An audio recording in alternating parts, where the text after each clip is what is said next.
Paz de Deus a todos e a paz de nosso Senhor e Salvador Jesus Cristo esteja dentro dos vossos corações. Hoje nós vamos fazer uma análise, minha esposa, Ma Oliver e eu, nós vamos fazer uma análise sobre um áudio que nós recebemos de um ancião, na verdade, foi publicado aí nas redes sociais e chegou até nós. A voz é de um ancião, obviamente que nós distorcemos a voz, mas nós vamos fazer uma análise sobre esse áudio que ele fala sobre Santa Ceia. E depois a gente vai tecer mais alguns outros comentários. Vamos lá.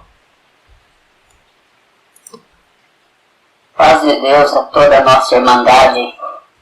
Irmãos, senti de gravar esse áudio para a irmandade, porque temos visto alguma inquietação por parte de alguns irmãos com referência à Santa Ceia. Inclusive alguém perguntando se pode fazer a Santa Ceia em casa. Irmãos, aconselhamos que ninguém tome essa atitude. O Senhor tudo conhece e sabe que não estamos fazendo a Santa Ceia por conta dessa situação que estamos vivendo no momento e a dificuldade de reunir toda a Irmandade por conta do isolamento. E que assim que voltarmos à normalidade, certamente Deus guiará os seus servos à hora certa de celebrarmos as Santas Ceias. Portanto, irmãos, ninguém tome essa iniciativa de fazer Santa Ceia em casa. Podemos incorrer num erro grave diante de Deus, sabendo que o Senhor tem dado essa prerrogativa de atender esse sacramento aos seus servos anciãos. Foram ordenados por Deus pelas mãos do presbitério para os diversos serviços na obra de Deus. A quem pertence o ofício ministerial, né, irmãos? Vamos lembrar algumas passagens na Escritura Sagrada que servem para advertência para os que se adiantam, fazendo coisas que não lhes competem. No livro de Levítico, no capítulo 10, verso 1, os dois filhos de Arão tomaram seus incensários e puseram fogo neles e foram comparecer perante o Senhor, o tabernáculo. E o Senhor os reprovou e os feriu e os matou, pois não lhes foram ordenados fazerem aquilo. Também Saul estava em Gilgal, reunidos com o exército de Israel para enfrentar os filisteus, e aguardava a chegada de Samuel para fazer o sacrifício antes da batalha. Porque Samuel atrasou um pouco, ele tomou a iniciativa dele mesmo oferecer o sacrifício, o holocausto. E o Senhor o reprovou por isso e o rejeitou. E quando Samuel chegou, disse para ele: o Senhor te reprovou nesse ato e já escolheu para ele alguém conforme o seu coração para se assentar no teu lugar. Então, irmãos, vamos tomar cuidado. E também no livro de Samuel, no capítulo 15, verso 23, diz assim, que a rebelião é como o pecado de feitiçaria, e o porfiar é como iniquidade e idolatria. Então é muito sério, irmãos. Irmãos, fiquem em paz, fiquem tranquilos. Deixe isso aí a cargo da decisão dos servos de Deus. Quando chegar a hora certa, o Senhor não vai nos cobrar por isso, irmãos. Irmãos, sabe a situação que nós estamos vivendo, o Senhor não vai nos cobrar por isso. Pelo contrário, pode cobrar pelo adiantamento de alguém. E não esqueçam, irmãos, a conta chega. A conta vem. Então, tomando muito cuidado, irmãos. Fazer Santa Ceia é prerrogativa do ministério. Não se faz Santa Ceia fracionando o corpo de Cristo aqui e acolá, dividindo um pouquinho em casas, não, irmãos. É o corpo de Cristo, tem que estar a igreja reunida, aquela comum congregação reunida ali. Entendemos, irmãos? É o conselho que o Senhor me faz saber de passar para a Irmandade, tá bom? Deus abençoe Fiquem com Deus, que a paz de Deus seja de todo o povo do Senhor. Bom, eu vou colocar algumas considerações aqui para vocês, referente aos dois pontos bíblicos que ele coloca. Ele fala que os filhos de Arão não eram possibilitados a oferecer aquele holocausto. Sim. Mentira! Porque os filhos de Arão também eram sacerdotes. Eles podiam fazer, mas o negócio é que eles fizeram errado. Os filhos de Arão participaram de várias situações. Se a gente for pegar no livro de Êxodos, por exemplo, a gente vai encontrar várias citações onde aparecem os filhos de Arão. Sim. E eles foram postos como sacerdotes. E o sacerdote tinha incumbências naquela época. Mas esse homem, ele coloca como que se aqueles dois filhos de Arão não tivessem essa incumbência de fazer o holocausto. Isso é uma inverdade, porque eles eram sacerdotes. E ele também ainda usa da questão do medo para colocar medo nas pessoas que hoje querem fazer uma santa ceia ali na sua casa, com a sua família.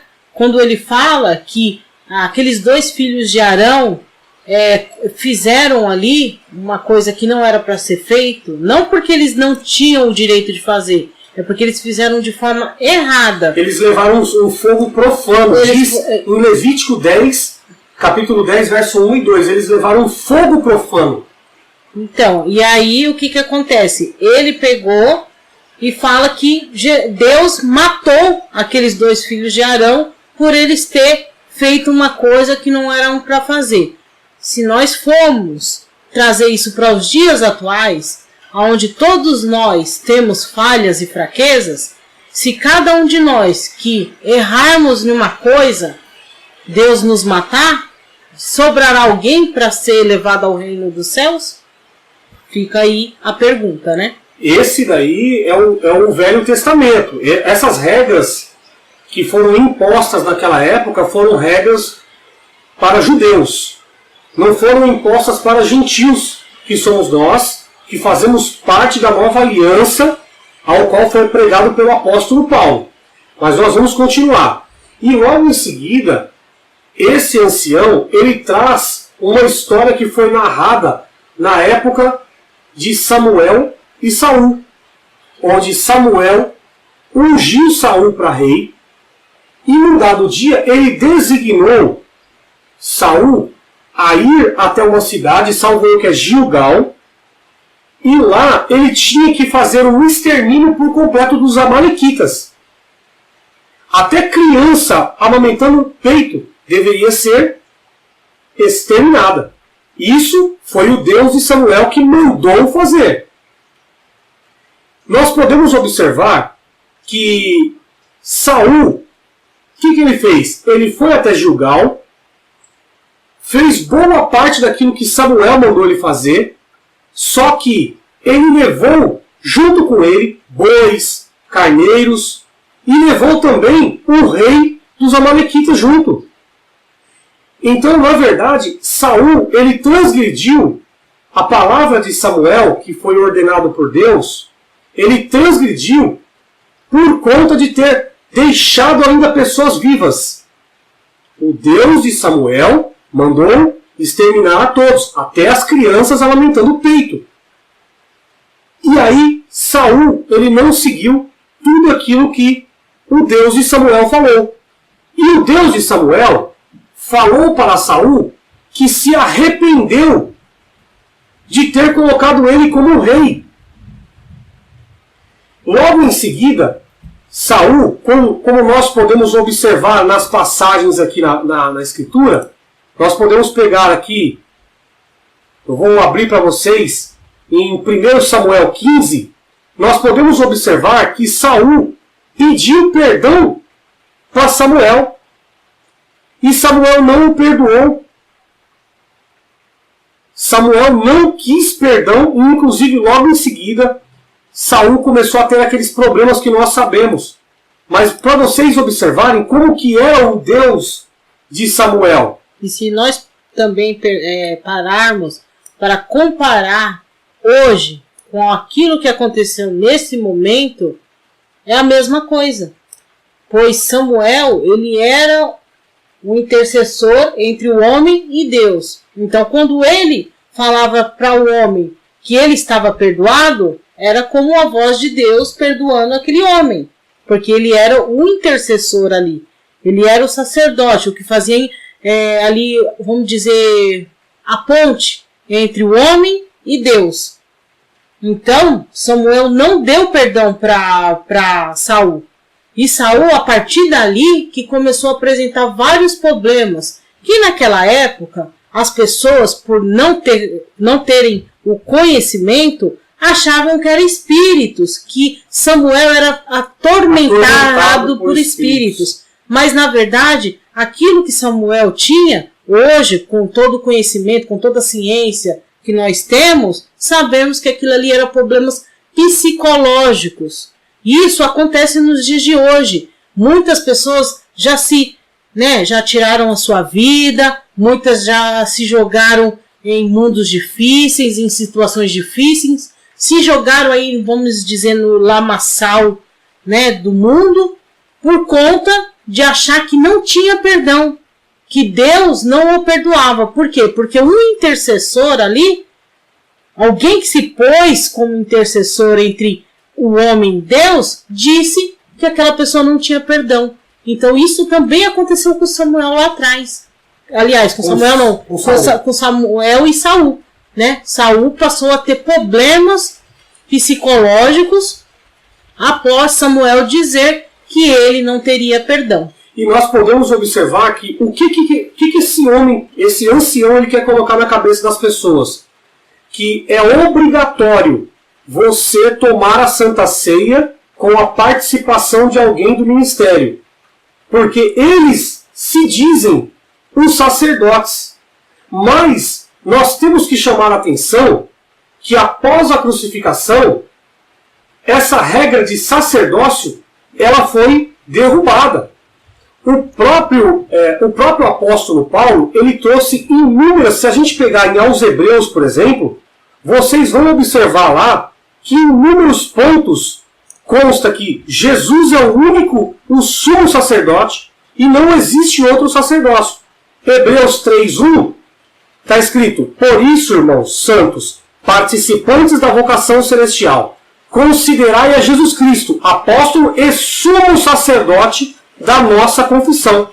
Hebreus 4, verso 14 ao 16. Vou ler só o verso 13. Pois não temos um sumo sacerdote que não possa compadecer-se das nossas fraquezas, mas sim alguém que, como nós, passou por todo tipo de tentação, porém sem pecado. Quem é esse? Jesus Cristo. Hebreus capítulo 7, verso 8.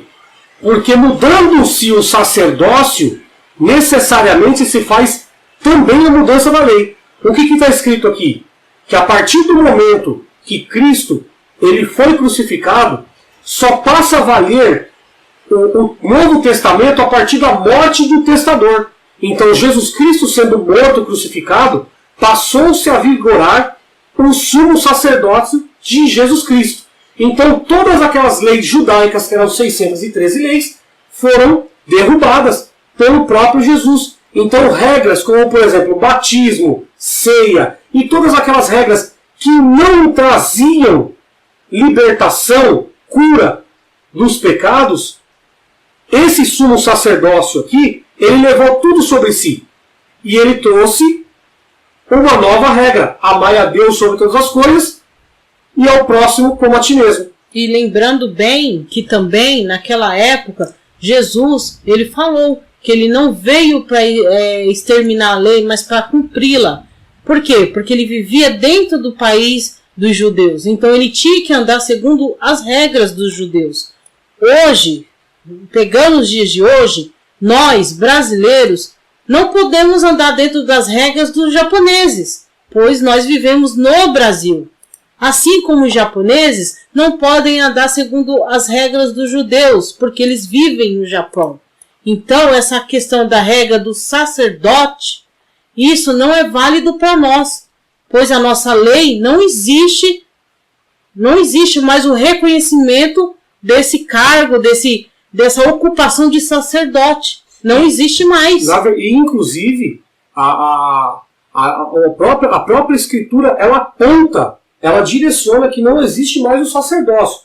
Por exemplo, se a gente for pegar Hebreus 10, 1, 4, consta assim, no verso 1, é impossível que sacrifício tire pecados. Então esse sacrifício, por exemplo, que é a ceia, ela é impossível tirar pecado de pessoa. Com certeza, porque se fosse possível, hoje bastaríamos nós fazer igual naquela época, pegar um animal, levar até um monte, matar esse animal em sacrifício a Deus, pelo perdão dos nossos pecados, e nós seríamos perdoados. Com certeza, por quê? A ceia que eles fazem é uma ceia onde a pessoa vai, diz que está com o coração limpo, porque todas as pessoas que estão participando daquela ceia são ditos que elas não cometeram pecado naquele ano. Sim. O que está escrito em 1 João, capítulo 1, 8? Consta assim: se dissermos que não temos pecado nenhum,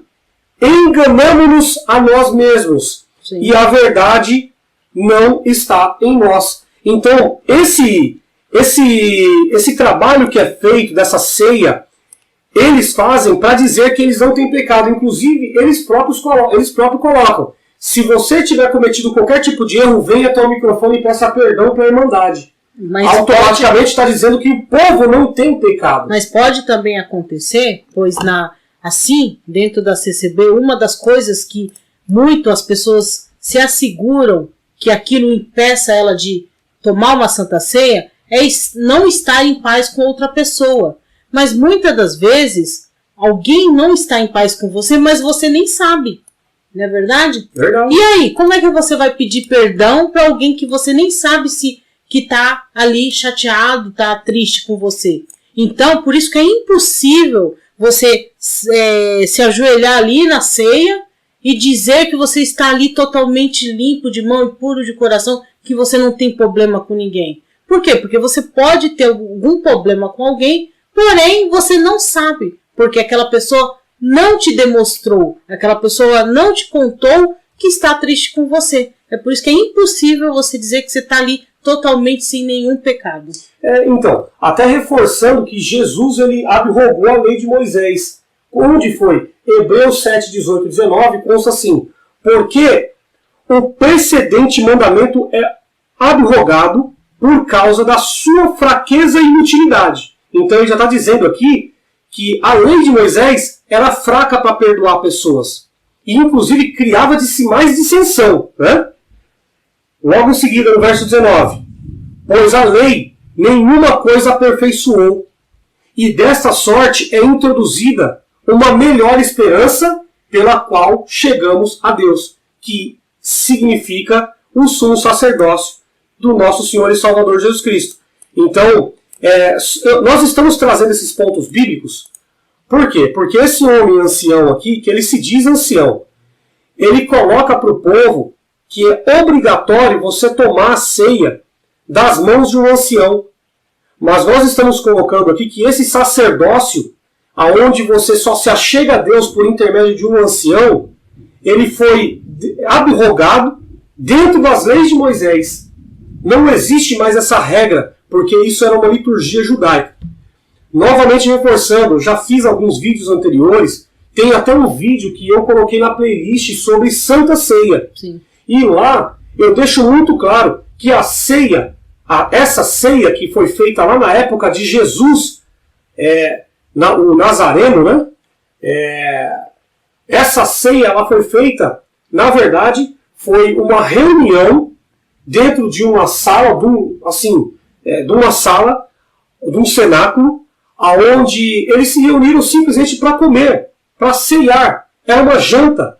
Eles se reuniram, na verdade, era a Páscoa, né? A Pascal, né? Então eles se reuniram ali, eles partiram o pão e Jesus falou: faz isso em memória de mim. Parte o pão para as pessoas em memória de mim. Ele falou, deixou isso muito claro. Partiu o pão, deu aos seus discípulos e fazer isso em memória de mim. E o que Pegou o cálice, entregou para os seus discípulos e falou, fazer isso em memória de mim. E o que é o partir do pão hoje? Jesus falou que ele é o pão da vida. O partir do pão hoje é nós partirmos com as pessoas a palavra de Deus. É partir com as pessoas o sacrifício que Jesus fez por nós na cruz para nos salvar. Esse é o partir do pão. Porque se vocês pararem para pensar o que muda, o que muda na sua vida ou na vida do seu próximo, você se ajoelhar ali uma vez por ano e comer um pedacinho de pão e tomar um cálice de vinho. Aquilo não muda em nada. Mas quando você fala de partir o pão, que é a palavra, que é Jesus, você repartir com as pessoas, isso muda vidas, isso liberta pessoas, isso traz salvação para aqueles que não tinham salvação. Exatamente. Então você vê que aquilo ali tem muito mais coerência. Tem valor. Né? Tem muito mais coerência do que você simplesmente se ajoelhar em uma igreja e comer um pedacinho de pão e tomar um cálice de vinho. Então, a gente precisa entender isso. Aquela Santa Ceia era feita conforme as leis judaicas. Nós não somos judeus, nós não andamos segundo as leis judaicas, então a gente tem que fazer de forma conforme é a nossa lei hoje. A nossa lei hoje é nós dividirmos a palavra de Deus. Dividir o corpo e o sangue de Cristo é dividir a palavra, é dividir o sacrifício que Jesus fez por nós na cruz. Né? Porque se a gente pegar a Santa Ceia realizada dentro da CCB, é um culto de lembrança da morte de Jesus. Nós estamos fazendo conforme a católica faz a missa de sétimo dia. A missa de sétimo dias é para você lembrar a morte daquela pessoa tão querida. Exatamente. Então a Santa Ceia na CCB, da forma que é realizada, ela está ali comemorando, lembrando somente a morte da pessoa. Inclusive, mas tem um não muda nada. Inclusive tem um hino que fala anunciamos, pois, a morte. Né? O próprio Jesus ele falou, anuncie a minha morte até que eu venha. Quando você participa de uma ceia, significa que Cristo ainda não voltou. E que Cristo ainda está morto, ele não ressuscitou. Você está anunciando um Cristo morto, sendo que ele ressuscitou ao terceiro dia. Então, se ele falou até que eu venha, ele já voltou, então não precisa mais de você fazer ceia. E hoje nós temos que anunciar o Cristo ressuscitado. Nós temos que falar que Cristo morreu na cruz e no terceiro dia ressuscitou, está vivo, sentado à destra de Deus, intercedendo por nós e para nos salvar. Então é isso que a gente tem, porque senão, se a gente for anunciar para as pessoas o Cristo morto, mas se ele está morto, não tem valor nenhum. O que ele vai poder me ajudar se ele está morto? Mas o próprio ancião presidente da congregação deixou claro que Jesus ainda não entrou no reino do céu. Inclusive, tem pessoas que vêm aqui nos comentários e falam assim, porque vocês assistem o culto online só para ficar pegando o que o irmão fala e criticando. Pessoal, a gente tem que ter essa crítica. Por quê? Porque é uma pessoa que está ali há anos, muitos anos, à frente da CCB. Ele é o guia da igreja.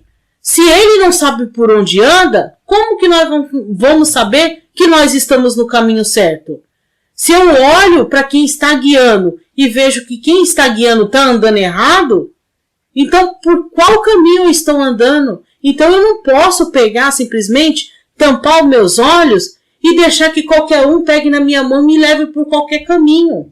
Eu tenho que pegar e observar, peraí, esse é o caminho de Cristo? Esse é o caminho certo? Tá certo isso? Eu estou fazendo conforme a Bíblia me ensina?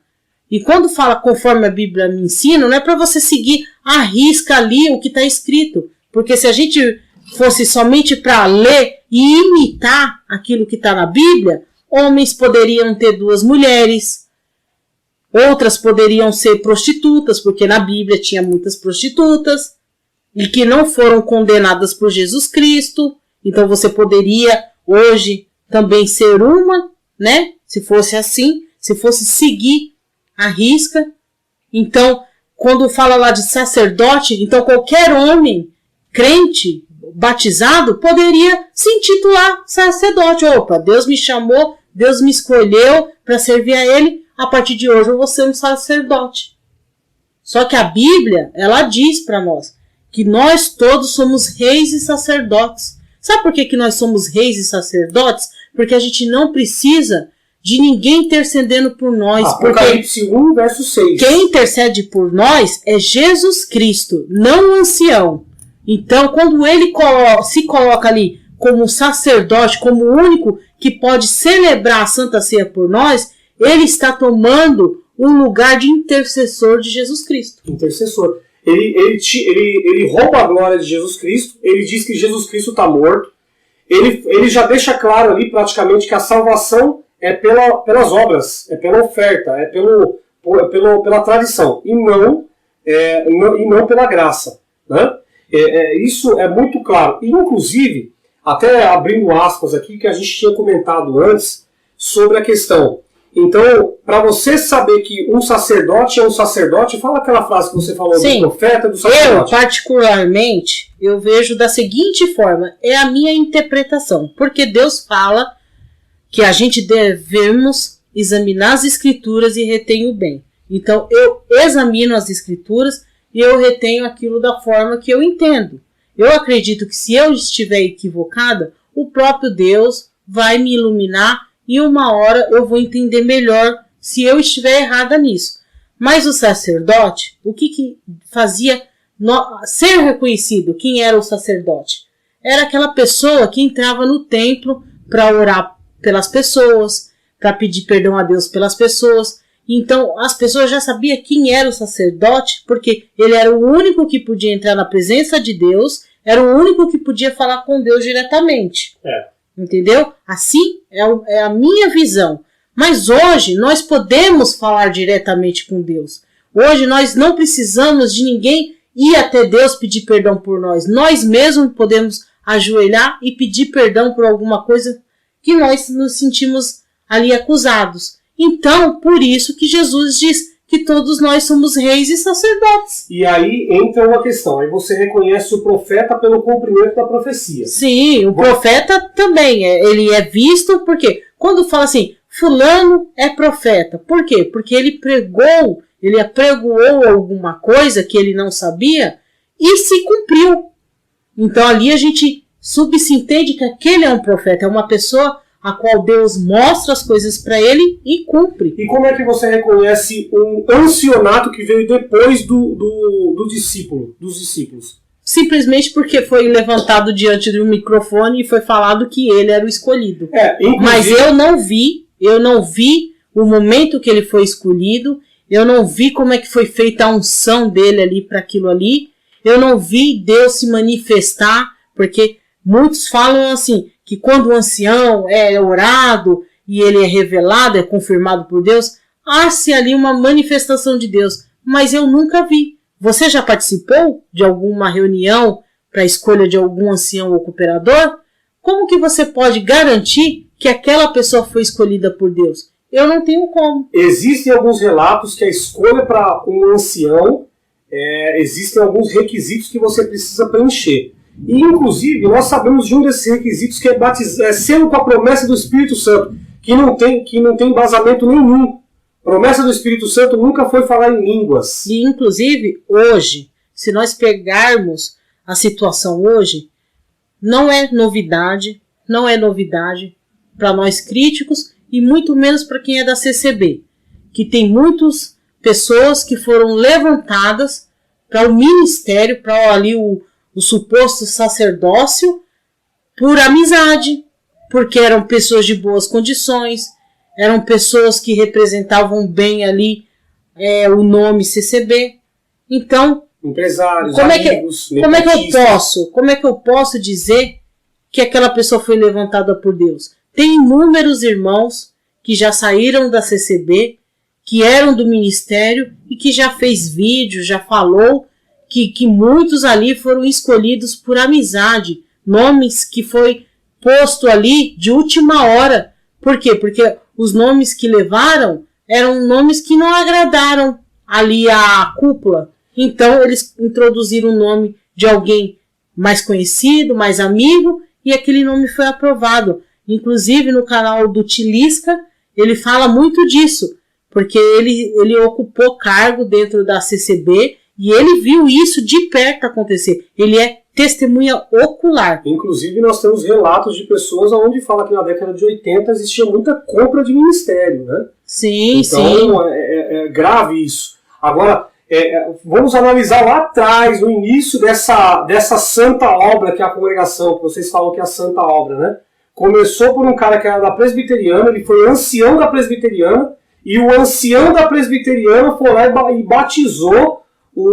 Teve um ancião aqui, o Pavan, Felipe Pavan, foi o primeiro ancião da congregação, foi batizado por um ancião da presbiteriana. Que não chegou a batizar na CCB. CCB. Batizou na congregação que saiu do Brasil. Olha que estranho. Agora, como é que você pode dizer que aquela pessoa foi escolhida por Deus?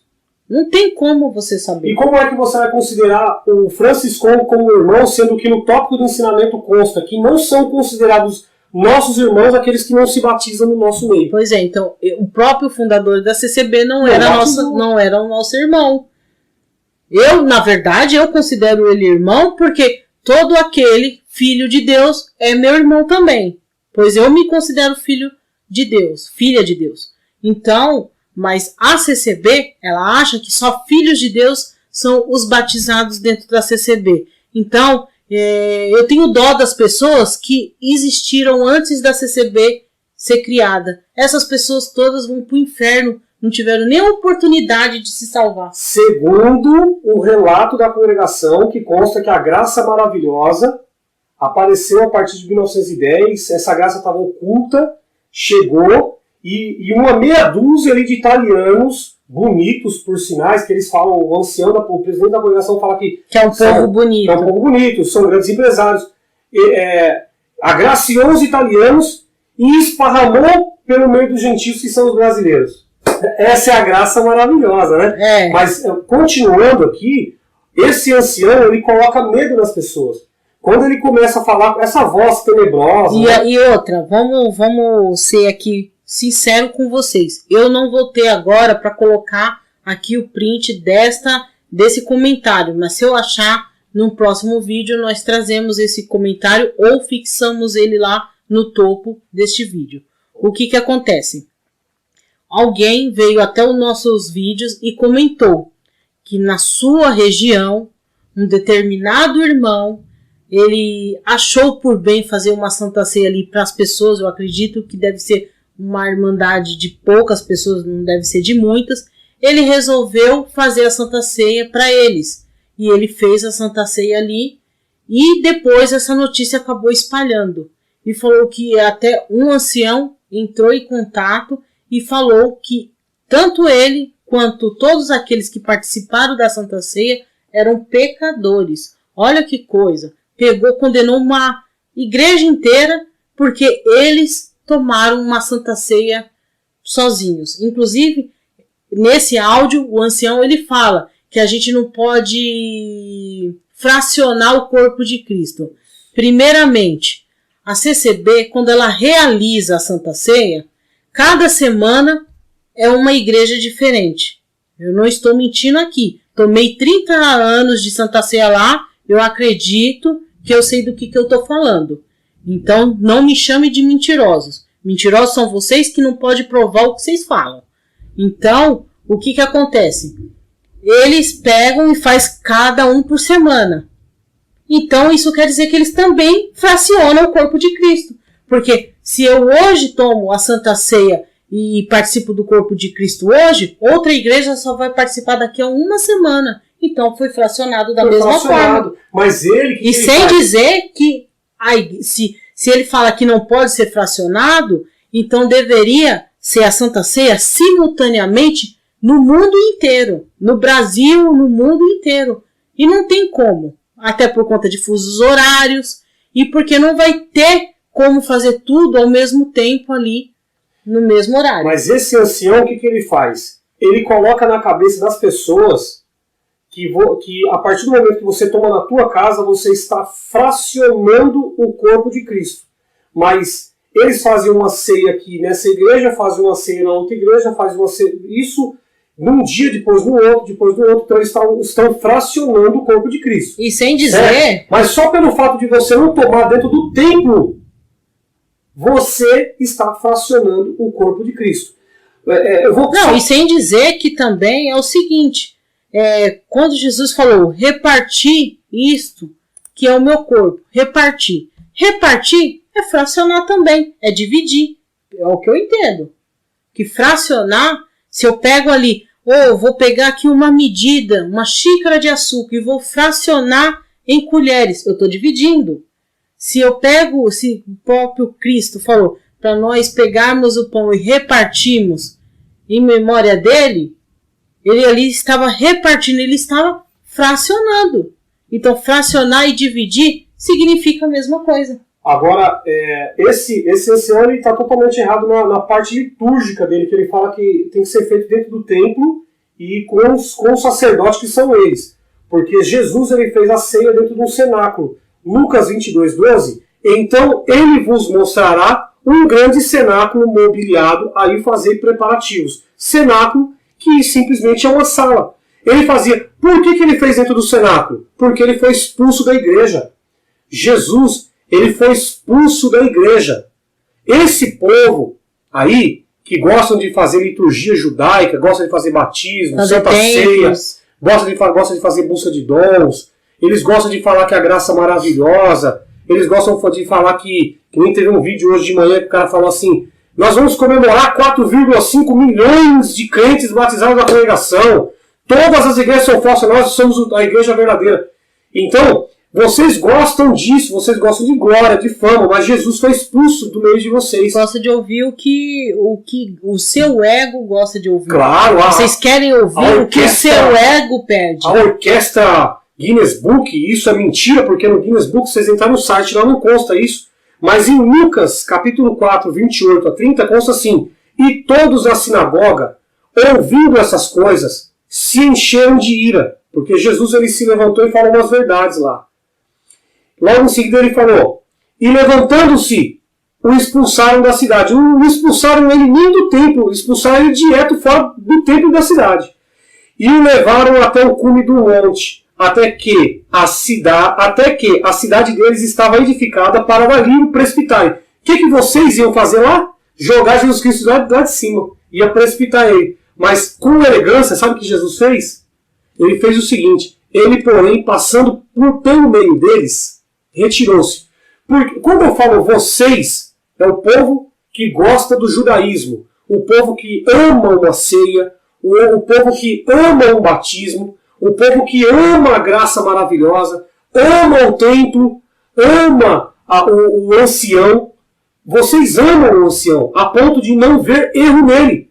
O cara fala, Jesus não entrou no reino dos céus. Vocês batem palma para ele e falam assim, você está certo. Vocês são capazes de negar Jesus Cristo. Vocês são capazes de negar a crucificação e a ressurreição dele. E vocês fazem tudo em nome de Deus, em nome do ancião. E sem dizer que quando o ancião ele fala que nós não podemos celebrar a Santa Ceia dentro da nossa casa com a nossa família, ele está infringindo uma lei do nosso país, que é uma lei que protege o nosso lar, né? Tanto que a polícia, por exemplo, agora eu não vou lembrar justamente como é a palavra, mas a polícia, por exemplo, quando ela vai até um domicílio, ela não pode adentrar dentro da casa da pessoa sem que a pessoa dê autoridade, sem ter um mandato, ou se a pessoa, o dono da casa, não dá para ela aquela liberdade dela entrar. É o direito de privacidade. Sim, é o direito de privacidade, mas tem uma outra palavrinha que define essa questão, que não pode violação de domicílio. Lembrei, violação de domicílio. Por quê? Quando eu vou à casa de alguém e eu entro dentro da casa da pessoa, eu tento comandar alguma coisa, alguma dinâmica dentro da casa da pessoa, eu estou violando o domicílio dela, eu estou violando a privacidade dela. Isso é contra a lei. Então, a partir do momento que ele fala que nós não temos o direito de celebrar uma Santa Ceia dentro da nossa casa, ele está violando o nosso direito de domicílio, ele está violando a nossa privacidade, porque dentro da nossa casa nós podemos fazer aquilo que nós queremos. Direito de viver também. Afinal de contas, a casa fomos nós que compramos com o suor do nosso rosto. Quem mora de aluguel, a casa não é dele, mas enquanto ele pagar o aluguel, é o domicílio dele. Inclusive, quem aluga casa, ela não, mesmo sendo proprietário da casa, ela não pode, a pessoa não pode entrar dentro da casa do inquilino sem que o inquilino autorize, porque isso é uma violação de domicílio, mesmo que ela é a dona da casa. Enquanto a pessoa mora, paga o aluguel, ela é a dona do domicílio. Então, quando ele quer mandar dentro da nossa casa, quer comandar dentro da nossa casa o que a gente faz ou deixa de fazer, ele está infringindo uma lei. Isso é errado. Ele está colocando ali como se a gente dependesse dele para servir a Deus. Jamais. Deus deu para nós o livre-arbítrio. Entendeu? Nós temos liberdade de servir a Deus onde a gente quiser. Que nem eles impõem ali. Você tem que ter uma comum congregação. Você não é obrigado a estar na sua comum toda vez que você congrega. Você pode congregar onde você quiser. Você é livre. É o seu direito de ir e vir. Ele não pode interferir. Hoje é domingo, tem culto na minha comum? Eu vou se eu quiser. Se eu querer ir em outra igreja, que seja da CCB ou que seja até de outra denominação, eu tenho todo o direito de ir. É o meu direito de ir e vir. Isso ninguém pode interferir. Fora que quando você obedece essas leis, essas regras desses anciãos, você está vendendo a tua fé. Porque você passa a não confiar nas palavras de Jesus para você confiar naquilo que esse ancião e que os demais anciãos estão falando. Por exemplo, você acha que Samuel Trevisan tomou Santa Ceia na CCA, online. Você acha que ele vai perder a liberdade dele? Inclusive ele tomou online, ele estava na casa dele com a família dele. Então, ele perdeu a liberdade? Ele foi condenado? Ele virou um pecador? Não. Inclusive esse ancião no áudio, ele coloca: tome cuidado, a cobrança de Deus vem. Deus jamais vai te jogar no inferno, ou vai acabar com a sua vida, ou vai te matar, simplesmente porque você resolveu celebrar uma ceia com a sua família dentro da sua casa. Jamais. Porque você fez a ceia na sua casa, você ainda fez aquilo ali para agradar o Senhor. Você tirou ali uma hora e meia para você cultuar ao Senhor. Aonde que o Senhor vai te condenar por isso? Você poderia ter escolhido aquela uma hora e meia para você ir em um shopping, para você ir em uma churrascaria, para você passear em qualquer outro lugar. Não, você tirou aquele momento para celebrar uma ceia com a sua família e lembrar o sacrifício de Jesus. Por que que Ele vai te condenar? Por que que Ele vai cobrar de você? Ele estaria barateando o sangue que Ele derramou na cruz por você. Ele derramou o sangue dele tão precioso para te salvar, para depois te condenar por qualquer coisa. Lembrando, reforçando que nós não ensinamos, aqui nesse vídeo, por exemplo, nós não estamos mostrando para vocês que essa regra de fazer ceia é uma regra correta, porque é uma regra judaica, certo? Mas o que nós estamos mostrando para vocês é que o ancião não tem direito nenhum sobre a vida particular de vocês. Ele não pode ditar regras sobre a fé de vocês. Ele não pode ditar uma regra sobre a vida comandar seu sentimento, né? Espiritual, sentimental. Ele não pode. Os tópicos de ensinamento, 2000 tópicos de ensinamento que eles fizeram, servem para isso, para colocar as pessoas dentro das regras deles. Agora pergunto eu para vocês e volto a reforçar. Essas regras, elas servem para os filhos deles? Essas regras, elas servem para os grandes empresários? Ela não serve para esses caras, para esse pessoal. Ela serve para as pessoas que são fáceis de ser dominadas. E eles fazem isso já faz algum tempo, porque quando nós éramos ali seguidores da CCB, nós estávamos lá firmes, como eles mesmos dizem, eles falavam que a gente não podia receber pessoas na nossa casa para orar, por exemplo. Que a gente ali só podia receber se fosse durante o dia. A casa é minha, quem paga o aluguel, quem comprou a minha casa fui eu. Eu tenho o direito de receber a pessoa a hora que eu quiser. Eu posso rejeitar também de receber a pessoa a hora que eu quiser. Mas eles colocavam regras. Que a gente não deveria receber pessoas para orar. Que se a gente fosse orar, não podia orar até mais tarde. Isso já mostra que eles, há muito tempo, além de querer comandar a vida das pessoas fora da CCB, ainda querem comandar a casa das pessoas. Então até o pai de família perde ali a sua autoridade sobre a sua família. Por quê? Porque se o pai for dar uma ordem, o filho vai falar, não, mas o ancião falou que você não pode fazer isso. E aí o pai perde a autoridade até sobre a própria casa. Isso é errado, porque eles têm que cuidar do tempo deles. Quem cuida da sua casa é você. Quem manda dentro da sua casa é você. Então não permita que ninguém viole o seu domicílio, que ninguém viole as regras que você colocou dentro do seu lar. Se você pegou e colocou uma regra para você, que você vai receber visitas para orar lá, que seja de madrugada, meio-dia, de tarde, de noite, de manhã, receba. Ore a hora que você quiser. A casa é sua. Se você criou no seu sentimento de fazer uma ceia com a sua família em particular, faça. A casa é sua. Não deixe ancião comandar a sua vida, porque esse ancião, ele é tão passivo de errar quanto você. Hoje ele pode estar ali de pé diante da igreja, mas amanhã só a Deus pertence. Ele pode cair. E aí você andou a vida inteira segurado na barra da calça dele, seguindo o que ele te mandava. De repente ele cai e não vai estar mais lá para te guiar. E aí? Você vai ficar perdido? Você vai parar no meio do caminho? Não! Você tem que marchar.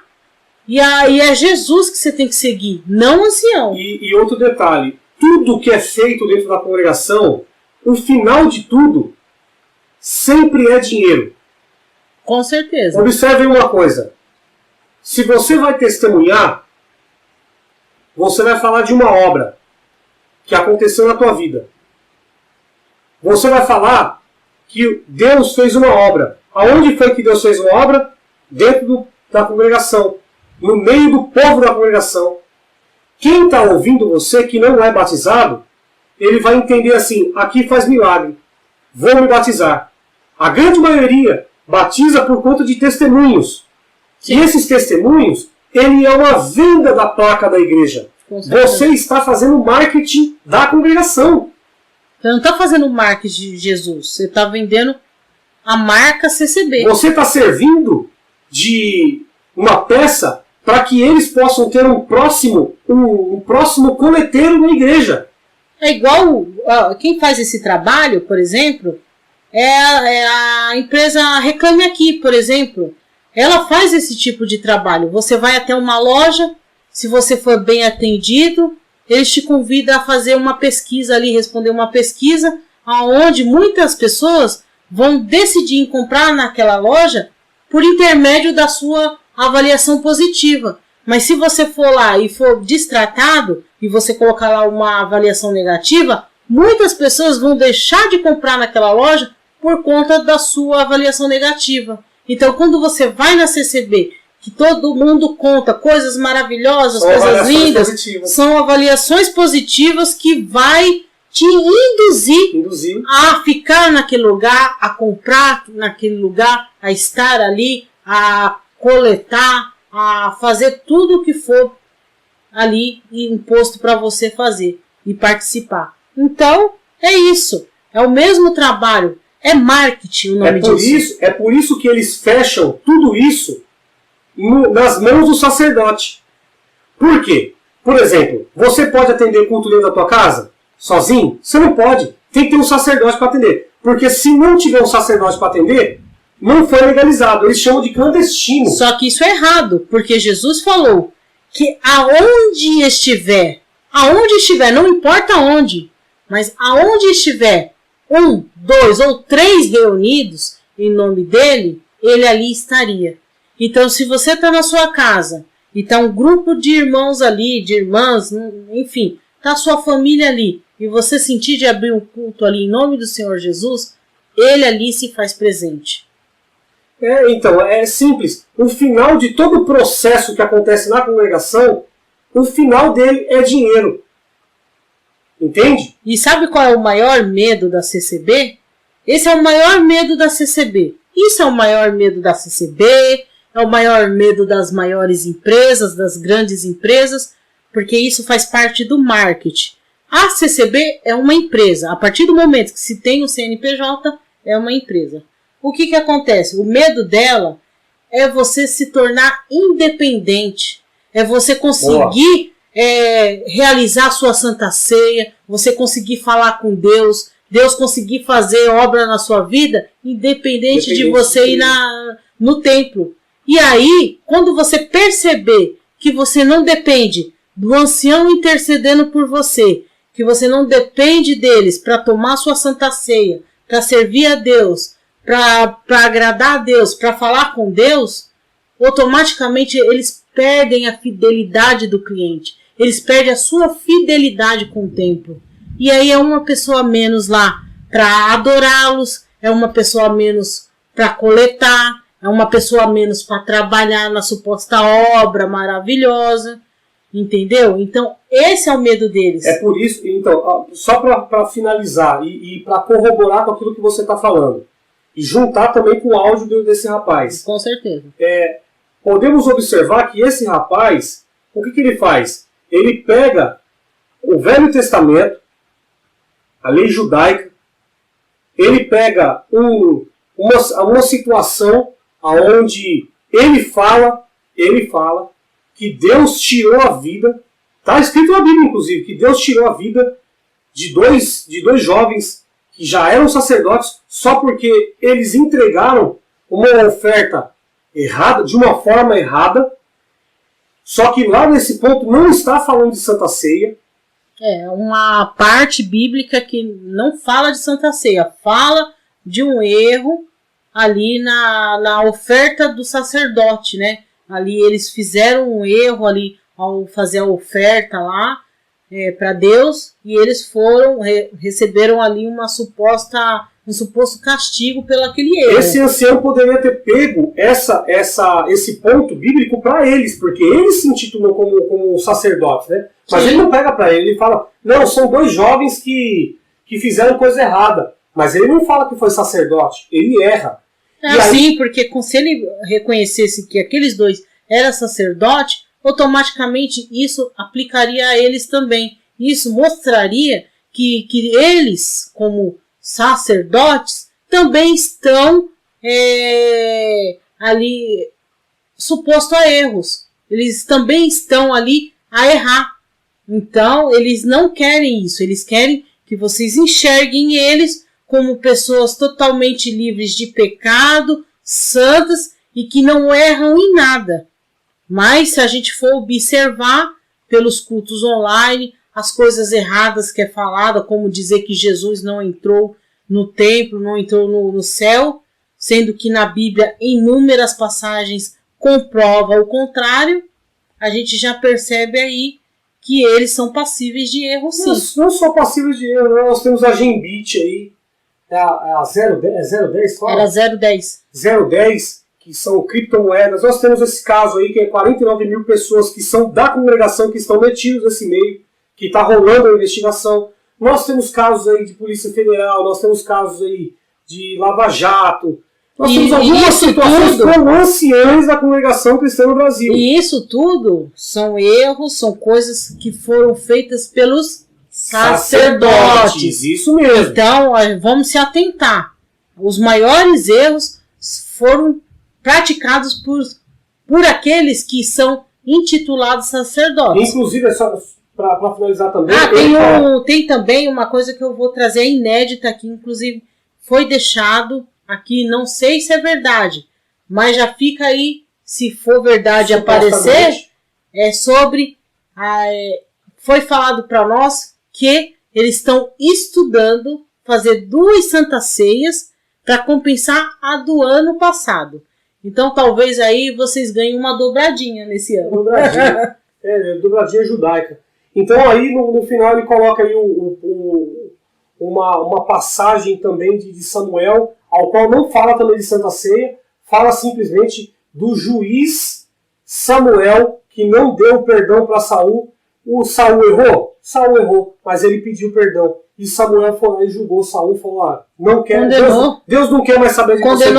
Deus se arrependeu de você. Condenou Saul, sendo que próprio Samuel, quando começou a servir a Deus na casa do Senhor, ele mesmo errou, porque Jesus, ali Deus chamou ele por várias vezes e ele não entendeu a voz de Deus. Se ele errou, por que o outro não podia errar? Né? Não entendeu a voz de Deus. E também é passivo de erro, também é passivo de engano, né? De engano. Você não entender a voz de Deus, não, eu não entendi essa voz. Eu vou procurar em Eucana, mas não, era a voz de Deus, ele podia ter sido reconhecido antes porque ele já andava dentro do templo desde a sua infância. Inclusive, o Saul, ele mostrou arrependimento pelo que ele fez. Ele pediu para Samuel perdão, para que Samuel intercedesse por ele a Deus pelo perdão. E Samuel já foi de prontidão condenando ele. Gente, isso é muito triste. E nós vimos o que aquilo acarretou na vida de Saul. Foi muito triste a vida de Saul depois daquilo.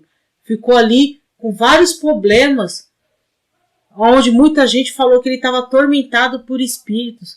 Mas não era problemas psicológicos, porque não é fácil você ter que viver e saber que o seu final vai ser o lago do fogo do inferno, sendo que nem existe isso, né? Então, vocês têm que observar esse áudio com carinho, com cuidado, e pode analisar que esse ancião ele coloca medo, pavor nas pessoas por intermédio de Velho Testamento. Gente, todas as vezes que um ancião pegar um Velho Testamento na igreja, vocês podem ter certeza que é o medo que ele vai aplicar. Ele vai trazer medo, ele vai trazer pânico, ele vai trazer tópico de ensinamento, ele vai trazer regra, ele vai trazer lei, ele vai trazer condenação, prisão. E uma coisa importante para nós refletir aqui. A CCB, quando ela sempre quer aplicar ali uma ordem, quer aplicar uma doutrina, ela usa as leis judaicas para isso. Vocês acham justos? Por exemplo, você está aqui, seu filho cometeu um crime e aí seu filho vai receber uma sentença. Muitos puderam acompanhar o caso de um brasileiro que foi pego com produtos ilícitos em outro país e ele foi julgado com as leis daquele país, porque ele foi pego lá dentro. Tentaram ainda fazer com que trouxessem ele para o Brasil para ele ser julgado na lei brasileira, porque a lei brasileira seria mais branda. Lá no país onde ele foi condenado, que eu, se não me engano, foi a Indonésia, lá a pena era de morte. Agora, vocês acham justo? Um filho de vocês erram aqui, mas vão usar uma lei de lá de outro país para condenar o seu filho à morte, sendo que a lei daqui não condena ele à morte? Vocês não vão achar justo. Então, por que vocês acham justos, vocês como brasileiros e gentios, serem julgados, serem condenados segundo as leis judaicas? E ainda por cima, sendo as leis do Velho Testamento. Então, ao qual, se você ler em aos Hebreus todo, você pode comprovar que Jesus Cristo, ele abrogou a lei de Moisés. Simples assim. Poxa, Michel, mas não existe mais pecado? Não, não existe mais pecado. Não existe, porque o pecado naquela época era chamado de transgressão da lei de Moisés. E a sentença era a morte. Então não existe mais isso. Agora existe a consciência e existe as práticas carnais e também as obras do Espírito. Isso sim, nós temos que entender com consciência e nós também temos que fazer de tudo para que nós possamos praticar as obras do Espírito, viver em Espírito. E andar dentro da lei do nosso país. Andar dentro da lei do nosso país e viver em amor, em caridade, em piedade, misericórdia, livre de qualquer algema, não vendendo a nossa fé e não corrompendo os nossos bons costumes. E o que liberta nós dessas prisões é o conhecimento. Então, gente, quando a gente fala conhecimento, não é só simplesmente você abrir a Bíblia, ler e fechar ela. Pronto, eu li a Bíblia hoje. Eu li um capítulo hoje, li um livro hoje. Eu já li a Bíblia 2, 3 vezes no ano. Não, é vocês ler, interpretar, estudar e reter o bem. Reter aquilo que é bom. Se a Bíblia diz que roubar é ruim, não roube. Se a Bíblia diz que você repartir o pão com o seu próximo é bom, faça. Então, é isso. É isso. Então, vamos ler a Bíblia, vamos estudar mais, vamos buscar conhecimento até em outras vertentes também, que colabora ali com a Bíblia, com as histórias narradas na Bíblia, né? Porque tem muita coisa que não está na Bíblia, mas tem em outros livros.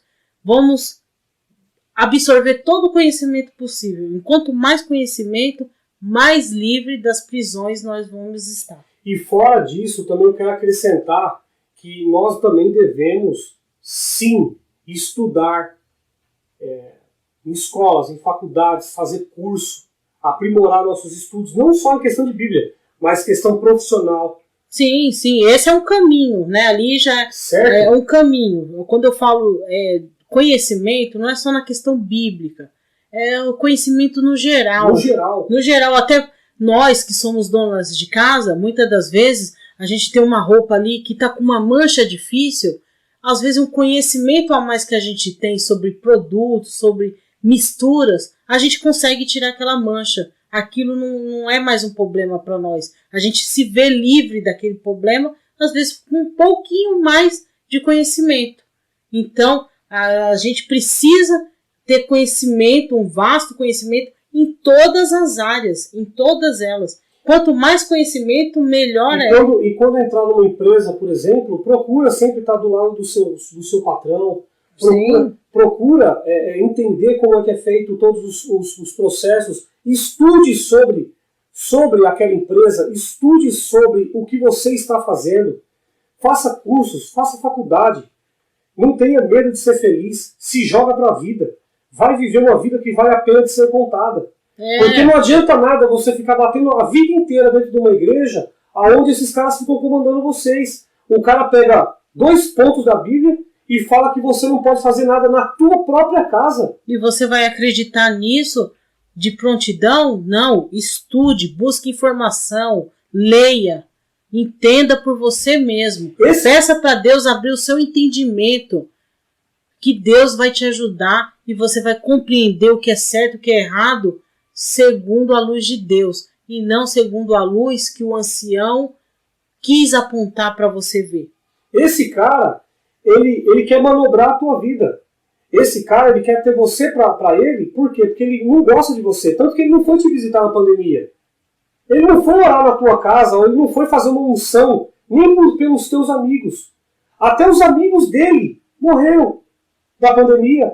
Inclusive, uma coisa que hoje nós podemos até ver no culto online de hoje, foi que quando é um ancião, é uma pessoa organista, é alguém que tem algum cargo na igreja, é falar do nome da pessoa, até às vezes o nome completo da pessoa ali, é pedido oração. Vamos orar pela fulana de tal, que é organista, que é examinadora. Vamos orar pelo irmão fulano de tal, que é cooperador, que é diácono, que é ancião. Mas quando é pessoas do povo, Ah, vamos orar por uma irmã que está entubada. Nem sei por que ela está entubada. Ah, nem sei o nome dela. Foi assim que inclusive a gente fez. A gente viu isso. O Cláudio Marsola mesmo, ele fez isso quando ele falou daquelas 3 famílias que estavam sem internet. Ele falou assim, uma pessoa entrou em contato comigo, nem sei de onde.